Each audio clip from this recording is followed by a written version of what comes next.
Thank you, Mr. Chairman, very much. Over the past 2 years, the Coast Guard has launched several new initiatives to increase and retain the number of minorities within its enlisted officer corps. These initiatives, along with other efforts through the Office of Civil Rights, are geared toward creating a more inclusive workplace that offers every individual the opportunity to fully contribute to Coast Guard missions. This is important because as the country becomes more diverse, it is important for the Coast Guard to follow suit if the service expects to continue to conduct their mission successfully. Through the subcommittee's oversight on this issue, it appears that the Coast Guard is having a difficult time reaching out to certain minority groups through the recruitment process. Like all branches of the armed forces, the Coast Guard is a completely volunteer force. However, unlike the other military services, the Coast Guard does not enjoy the same level of name recognition among certain segments of the American people as their partners in the Department of Defense. For that reason, the Coast Guard needs to employ all methods in its arsenal to strengthen its brand. Unfortunately, the President's fiscal year 2011 budget request for the Coast Guard cuts the recruiting budget by nearly $3 million. Eliminates over 1,100 service members, and caps the number of new recruits at historically low levels. As a result, the Coast Guard is already turning away or delaying opportunity to record numbers of potential recruits that are highly qualified and interested in serving the Coast Guard. I'm not sure how the service is going to be successful in recruiting a diverse and qualified workforce under the drastic budget cuts proposed by the President.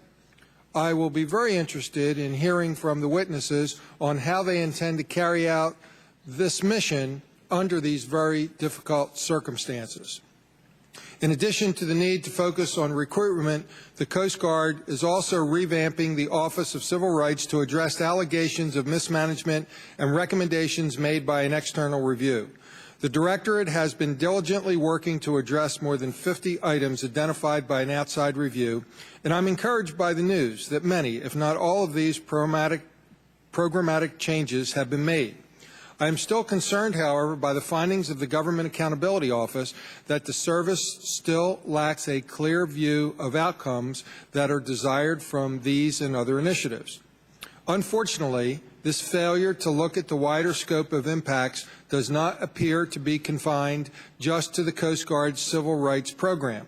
I am particularly concerned about the process by which the Coast Guard designed last week's Diversity Summit and the apparent lack of any plan on how to use that opportunity and the more than $200,000 spent on the summit to improve training and awareness of the service's diversities, goals, and programs. For example, the service had no plans in place to ensure the message from the summit got back to the field units. The summit does not appear to be meaningfully addressing any of the training goals outlined by the Diversity Action Plan, did not provide solutions to the service's problems in recruiting a diverse workforce, and represents what I feel is a lost opportunity to efficiently use taxpayer money at a time that the Coast Guard is facing dire budget cuts. Nevertheless, the Coast Guard has done a great deal of work to present itself as a viable career option to all Americans and to improve internal conditions which may impact the ability of individual Coast Guardsmen to carry out their responsibility. However, more can be and should be done. I want to thank the witnesses for their continued cooperation with the subcommittee and look forward to hearing their testimony on how the service plans to address these important issues.